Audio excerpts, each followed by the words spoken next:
Hello there again my friends, this is the Boy Needs Dog and welcome to the channel where I play and review every game released on the Evercade, old and new. In today's episode we continue our deeper butch of the second C64 collection with the 7th game, Nebulus. Let's get started.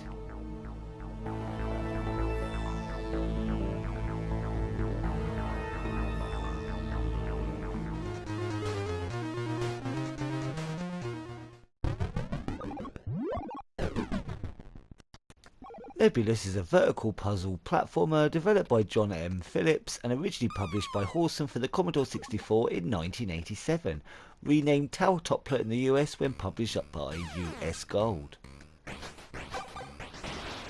You control a strange looking little beggar called Pogo and it's your mission to climb 8 towers to their peak and destroy them by planting a bomb. You start each tower at the very bottom, arriving by sub. You then have to make your way up the tower avoiding traps, working out puzzles and dodging or shooting enemies if able to. The controls are simple on the most part, left and right to move, up and down to move up and down on the lifts. Standing still and pressing B will let you shoot, and you can only really shoot bouncing balls or glowing blocks, but moving and pressing B will make you jump. This can, to begin with, be a bit fiddly, but you do get used to it, relatively sharpish. And you bloody need to.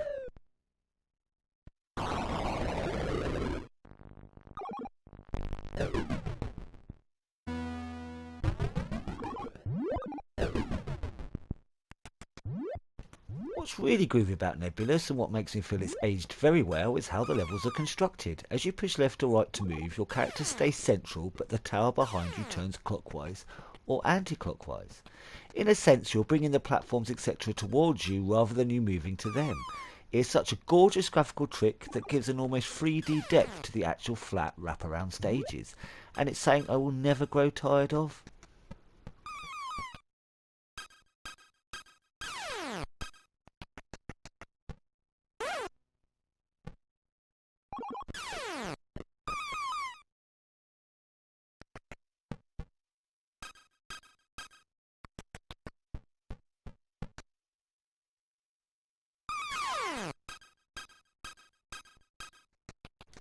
Each tower is its own puzzle with an aggressive timer when you are learning what to do and how best to brave the towering structure. Each are becoming more unique and complex as you go along. Some will have you stumped for ages trying to work out how to get up to the next section, but once you know, you will always know. I remember a couple of particular areas where I just could not work out how to get to the level beneath to continue, and then finally I worked it out. When enemies hit you, you don't just die, you fall down a level. Unless it's to the sea beneath, then you're buggered. The only way to reach the platform to continue the level is to let yourself get hit. Bloody clever.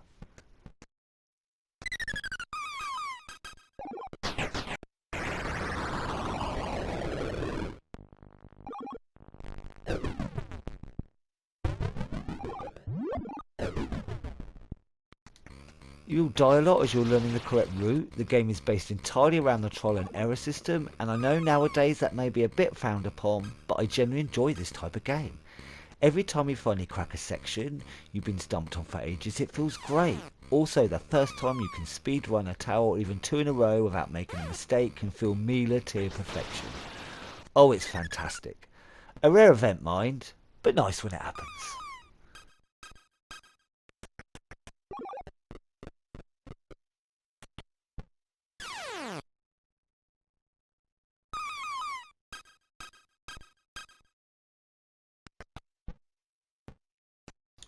I will say as a small hint, there are these pesky beggars that come in from the left and right. At intervals, they will make a telltale sound. When they do, always wait to hear that sound before using a lift to get to a safe position. Doing so beforehand can send you straight into their path. And if you're near a door, wait until just before they reach you before entering. As the tower turns, they don't, so you could end up going in one door and out the other straight into their path if you go too early.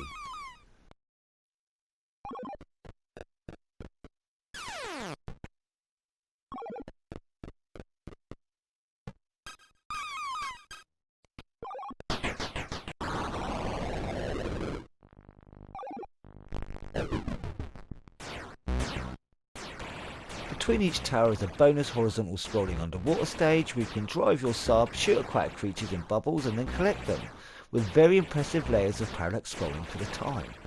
Overall, this game really is a looker.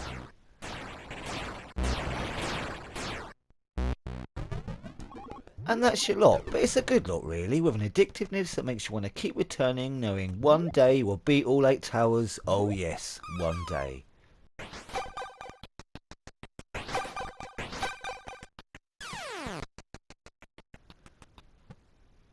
In the end, I bloody love this game. Yes, there are moments of frustration, but when you learn what you've got to do, the frustration for that section at least passes by, ready for you to get stuck in a new bit and get frustrated again.